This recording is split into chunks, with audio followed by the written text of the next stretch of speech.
Bon, je vous le dis direct, il y a des travaux chez les voisins d'à côté, ils arrêtent pas de faire du bruit. S'il te plaît, mec, à 8h du mat, le week-end, ça fait du bruit. Vous entendez ça? Hey, toi! Tu penses que tu vas être tranquille parce que tu fais le plus beau métier du monde? Avec la sécurité de l'emploi, les vacances et l'accueil chaleureux quand tu entres dans une banque. Alors, bah oui, je compte bien profiter de tout ça parce que c'est ma vocation. Mais sais-tu que tu as conclu un pacte avec le diable? Mais ne t'en fais pas! Je suis là pour t'expliquer comment tu peux quitter l'éducation nationale. L'éducation nationale, pardon, je sais pas pourquoi j'ai pris un accent à la Jamel Debbouze. Tout de suite. Bon, bien sûr, il s'agit d'une vidéo de divertissement faite pour faire rire. Je n'ai rien contre ceux qui se sentent bien dans l'éducation nationale, ça s'adresse surtout à ceux qui n'en peuvent plus, comme moi. Quoi? Qu'est-ce qu'il y a? T'es déçu parce que t'as l'impression que t'as pas été formé pour ton métier d'enseignant. Mais t'as toute ta longue carrière pour te former. Des formations en ligne, des formations je ne sais pas quoi. Arrête de te plaindre, c'est bon, ça suffit. Qui imagine qu'un autre l'a en haine et croit ne lui avoir donné aucune cause de haine aura à son tour cet autre en haine. J'ai rien compris. Quoi? Mais qu'est-ce qu'il y a encore? Tu croyais que t'allais enseigner seulement ta discipline? C'est ça qu'il est en train de me dire. Non mais l'autre il croyait qu'il allait enseigner sa discipline, corriger des copies et puis rendre des notes et puis c'est tout quoi, n'importe quoi. Et en plus de ça, il pensait qu'il allait être félicité par les parents d'élèves. Non mais tu te crois où? On n'est plus en 1953, ok, hein, faut évoluer, hein. Eh ouais, c'est comme ça que ça se passe maintenant. On s'en fout de ton cours. Comme être fini et en réalité une... Délicieux ton repas, Michel. Quoi? Quoi? Encore pour la énième fois, qu'est-ce qu'il y a? Tu vas te plaindre de quoi cette fois-ci? Avec tout le temps libre que t'as? Tu vas couper l'appétit. De toute façon, dans 4 ou 5 ans, tu seras rodé. T'auras plus qu'à faire des photocopies. Ça ira, hein? Là, faut attendre un petit peu, faut être patient. Ça, c'est l'impro. C'est fort. Donc voilà le genre de phrase censée me soutenir. Tu vois. Malheureusement, c'est souvent les proches qui disent ça, mais bon. Fais avec. Mais là, je suis arrivé à un point où je me dis... c'est soit toi, éducation nationale adorée, qui change, ou soit je me barre. Est-ce que je me suis bien fait compris? Un très bel ultimatum comme dans les séries Netflix romantiques à gogo. L'éducation nationale est en train de changer radicalement. Plus on parle de bienveillance pour les élèves, moins il y en a réellement sur le terrain. Plus on parle d'augmenter les budgets, de payer plus les profs, comme au Luxembourg, et plus le métier est pris pour cible sur Twitter. C'est terrible. Presque aussi terrible que cette citrouille. Je l'ai déjà dit dans une autre vidéo, mais c'est vrai que l'éducation nationale, ça change tout le temps. Les écoles, les collèges, les lycées, ils changent tout le temps en fonction des décisions du rectorat, des décisions du ministère de l'éducation nationale. Ou pire, à cause de l'ego d'un ministre complètement à côté de la plaque, sans viser personne. L'éducation nationale est un chantier faramineux comme la Sagrada Familia à Barcelone, vous voyez? Sauf que c'est beaucoup moins organisé, beaucoup moins joli. Parce que si t'es pas au courant que c'est un chantier, t'arrives là sans protection, sans casque de chantier... Oui, j'adore les métaphores, surtout quand elles sont filées. Personne ne te calcule et tu risques d'être écrasé sous le poids de ton propre fardeau. C'est joliment dit, hein? Non? Bah c'est exactement ce qui m'arrive pour cette 4e rentrée. Oh, ce que je suis vénère! Alors, comment peut-on quitter tout ça après tous les efforts fournis? Bac plus 5, CAPES. Je vous explique tout en, allez, 6 points. Première chose à faire, c'est de demander un arrêt maladie, surtout si t'as des problèmes au niveau du sommeil, de l'appétit. T'as envie de vomir au moment de partir à l'école. J'ai l'impression de parler comme un élève, mais c'est ce que j'ai vécu. Là, tu demandes un arrêt maladie. Ouais.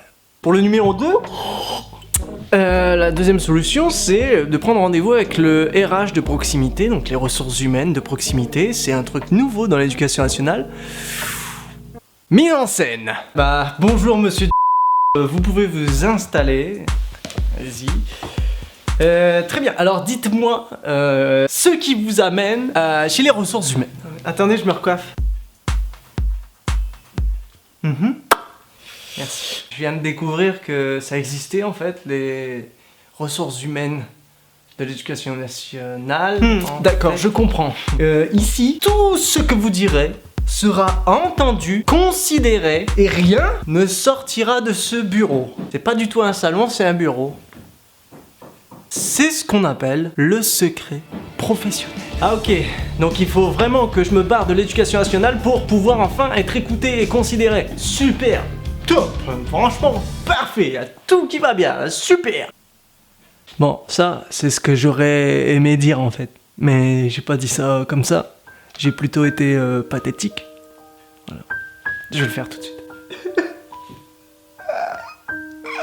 J'en peux plus. Merci. Putain de travaux de... Qu'est-ce que je devais dire déjà? Une demande de détachement. Ça c'est la solution numéro 3. Je prends mon carrière parce que là c'est une galère sans nom. Alors je suis fonctionnaire de catégorie A. Donc c'est cool. Faut juste que je repasse un concours pour envisager de faire un autre métier de fonctionnaire mais dans un autre ministère. Hospitalier, territorial... et tutti quanti. Mais rien ne me convient en fait parce que c'est des trucs chelous. Alors c'est soit ça me convient pas, soit je comprends pas les intitulés de poste sur Pôle emploi. C'est pas là. Et le truc pour le détachement, il faut garder la même catégorie. Donc je dois garder la catégorie A. Mais avec mon niveau d'études, il y a très peu de postes et très peu d'offres d'emploi de catégorie A qui conviennent. Voilà, j'ai chaud, j'en ai marre. À tout à l'heure, bisous.